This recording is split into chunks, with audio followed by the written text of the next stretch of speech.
Further bad date. Bad debt तो आप जानते हैं, बैड डेट का मतलब होता है आपने कस्टमर को उधार माल दिया, कस्टमर मीन्स डेटर्स, और डेटर आपके पैसे लेके चले गए और वो पैसे देने नहीं आए, तो ये हो गया बैड डेट। मतलब किसी को आपने उधार माल दिया, गुड्स दी, उधार बेचा, आपकी एक दुकान है, आपका कस्टमर आया, कह रहा सर मुझे 1 किलो चीनी दे दो, मैं आपके पैसे 2 दिन बाद दे दूंगा। वो चीनी लेके घर खाली करके चला जाता है, फिर आपको पैसे देने नहीं आएगा, तो आपके लिए बैड डेट है। बट फर्दर बैड डेट का मतलब है और bad debt, additional bad debt. मतलब क्या पुराने वाली कोई बैड डेट थी, क्या और बैड डेट हो गई? हाँ, आपको ट्रायल बैलेंस दी है, ट्रायल बैलेंस में आपके लिए यहाँ पे एक बैड डेट दी है। जैसे बैड डेट दी है आपकी 10,000 रुपीज़, तो इस बैड डेट के अलावा कुछ और पैसे डूब गए, इसको बोलते हैं फर्दर बैड डेट। मतलब और बैड डेट हो गई, एक्स्ट्रा बैड डेट हो गई, तो फर्दर बैड डेट हो गई। तो बैड डेट की एंट्री कैसे करेंगे? बैड डेट का संबंध मैंने बताया अभी कस्टमर से होता है, डेटर से होता है। जैसे आपके पास डेटर हैं, आपके 5 लाख डेटर हैं, 5 लाख रुपए आपके डेटर हैं, और आपकी फर्दर बैड डेट हो जाती है, ज़रा देखना, फर्दर बैड डेट ऑफ ₹20,000। मतलब एक तो आपके पास पहले से बैड डेट थी 10,000 की, 20,000 रुपये आपके और चले गए और डूब गए, आपकी टोटल 30,000 की बैड डेट हो गई। दोस्तों एंट्री कैसे करेंगे, ज़रा इसकी अकाउंटिंग एंट्री समझिए। अकाउंटिंग ट्रीटमेंट मैं जनरल एंट्री पे डिस्कस नहीं करूँगा आज, मैं आपको समझाऊंगा कि फाइनल अकाउंट बनाते समय एंट्री कैसे करेंगे। बैलेंस शीट है आपकी ये, और ये आपका पेनल अकाउंट है। तो जो पुराने वाली बैड डेट है आप उसको लिखिए टू बैड डेट 10,000, और जो नई वाली बैड डेट है फर्दर बैड डेट, उसको भी यहीं लिखिए to further bad debt, further bad debt 20,000। और जो ये बैड डेट एडिशनल वाली है, इसकी 2 एंट्री होंगी, डेटर में से माइनस कीजिए आप, एसेट्स में डेटर को लिखिए आप, कितना डेटर है आपका 5 लाख, इसमें से लेस कीजिए फर्दर बैड डेट, कितना 20,000 रुपीज़, और माइनस करके जो आएगा आपका 4,80,000, इसको बाहर लिखिए। फर्दर बैड डेट क्योंकि एडिशनल है एंट्री है, ये एडजस्टमेंट है, इसलिए इसकी 2 एंट्री की जाएंगी। दोस्तों एक चीज़ और समझिए, कुछ टीचर्स कुछ बुक अलाउ करती हैं कि इन दोनों बैड डेट को ऐड करके लिख सकते हैं। हाँ, ये भी ठीक है, आप इसको अंदर लिखिए, ये वाली बैड डेट इसमें ऐड कीजिए, और फिर 30,000 आप बाहर लिख सकते हैं, ये भी ठीक है। मैंने कहा अलग अलग एंट्री करो, ये भी ठीक है, कोई प्रॉब्लम नहीं है। समझ आ गया आपको बैड डेट की एंट्री करना। ये जो बैड डेट ट्रायल बैलेंस में दी है, ये इसके अलावा एक एक्स्ट्रा बैड डेट है, इसे फर्दर बैड डेट कहा जाता है। ये हमेशा एडजस्टमेंट में दी होगी, इसकी 2 एंट्री करनी है, डेटर में से माइनस करना है और P&L अकाउंट में डेबिट साइड लिखना है। समझ गए दोस्तों, ये वाली एंट्री आपकी क्लियर हो गई, फर्दर बैड डेट। एक एंट्री और होती है प्रोविज़न फॉर डाउटफुल डेट, इसे समझते हैं ज़रा।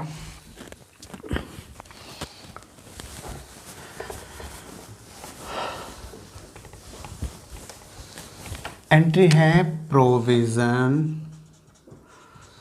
For doubtful date. मतलब आपके कुछ पैसे तो डूब चुके थे पहले, बैड डेट, कुछ पैसे एक्स्ट्रा और डूब गए, फर्दर बैड डेट, और कुछ आइडिया लगा रहे हैं हम, अंदाज़ा लगा रहे हैं, कुछ पैसे 1-2 महीने, 3 महीने, 4 महीने या 6 महीने या 1 साल में, आने वाले वर्ष में कुछ पैसे और डूबने का भी अंदेशा है, कुछ डाउटफुल हैं, कुछ हमें संदेह लग रहा है कि कुछ पैसे और डूब सकते हैं, इसे बोलते हैं provision for doubtful debt. Debt मतलब यही डेटर वाला कर्जा जिससे हमने उधार माल दे रखा है, और डाउटफुल है वो, कोई इंसान आपसे गुड्स लेके जाता है और वो आपको दिखाई नहीं देता, उसने वादा किया मैं 2 महीने बाद पैसे दूंगा, 1 महीना हो गया आपको दिखाई नहीं दे रहा, 1.5 महीना हो गया, 2 महीना हो गया, नहीं दिखा, आया ही नहीं है, लग रहा है भाई ये वाला पैसा भी जाएगा, तो क्या हो गया, डाउटफुल हो गया ये। बट हो सकता है पैसा मिल जाए 2-4 दिन 10 दिन में आके वो, या टाइम पे आके आपको पैसा दे जाए, तो वो रिसीव भी हो सकता है, बट लग रहा है डाउटफुल है कि पैसा डूबेगा। अच्छा, बिजनेसमैन क्या करते हैं, बिजनेसमैन जब क्या करते हैं, हर साल जितनी गुड्स सेल करते हैं ना उधार, जैसे देखा आपने मोबाइल फ़ोन कंपनीज़ क्या करती हैं, और कुछ बड़े बड़े शोरूम जो होते हैं, वो जो आउटले होते हैं कंपनीज़ के, वो आपको EMI पे बहुत एक बहुत ही फ्लेक्सिबल पॉलिसी यूज़ करते हैं और आपको मोबाइल फ़ोन ईएमआई पे बड़ी आसानी से देते हैं। आप आइए, कुछ पैसे जमा कीजिए, ना भी जमा कीजिए, आप फ़ोन ले जाइए। बट सब लोग ईमानदार नहीं होते, कुछ लोग तो उन पैसों को भरते ही नहीं है, जमा ही नहीं करते, तो कुछ तो नुकसान होगा ना।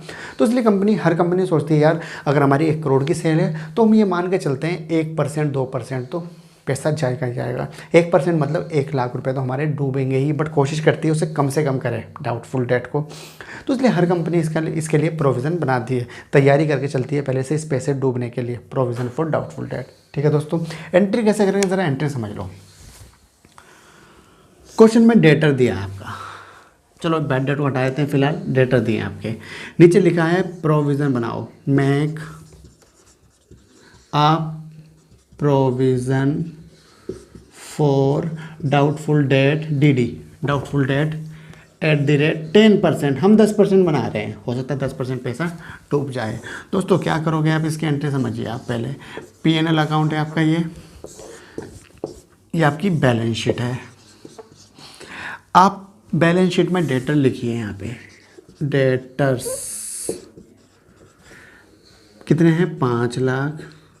इसमें से लेस कीजिए प्रोविज़न फॉर डाउटफुल डेट 10%, कितना होगा 50,000, माइनस कीजिए 4,50,000। और इसकी दूसरी एंट्री आपको यहाँ पर करनी है P&L अकाउंट में, debit side provision for doubtful date 50,000। मतलब क्वेश्चन में अगर प्रोविज़न फॉर डाउटफुल डेट की एडजस्टमेंट दी है तो आप क्या करोगे, उसको डेटर में से माइनस करोगे और P&L अकाउंट में डेबिट साइड लिख दोगे। ठीक है दोस्तों, यही हम फर्दर बैड डेट के साथ भी कर रहे थे। अच्छा, फर्दर बैड डेट और प्रोविज़न फॉर डाउटफुल डेट एक साथ आ जाएं दोनों तो क्या करेंगे हम, चलो इसको भी मैं समझा देता हूँ आपको, ज़रा ध्यान से समझना है आपको। जैसे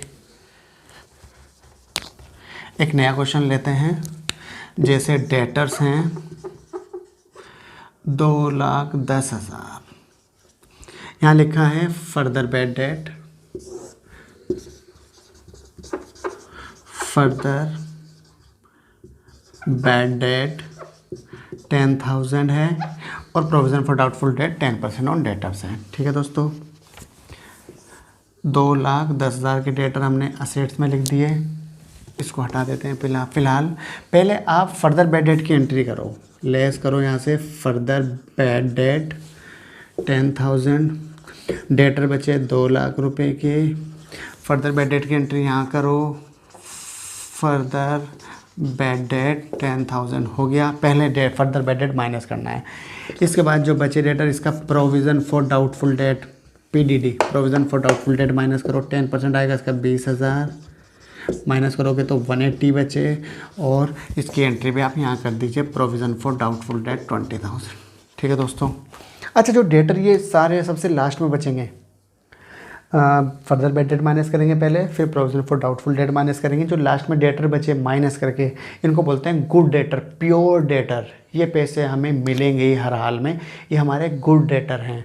क्या बोल रहा हूँ मैं, गुड डेटर्स या प्योर डेटर्स। ठीक है, अच्छा एक चीज़ और, कुछ टीचर्स अलाउ करते हैं, बोलते हैं दोनों को जोड़ के लिखो, तो आप ऐसा भी कर सकते हो।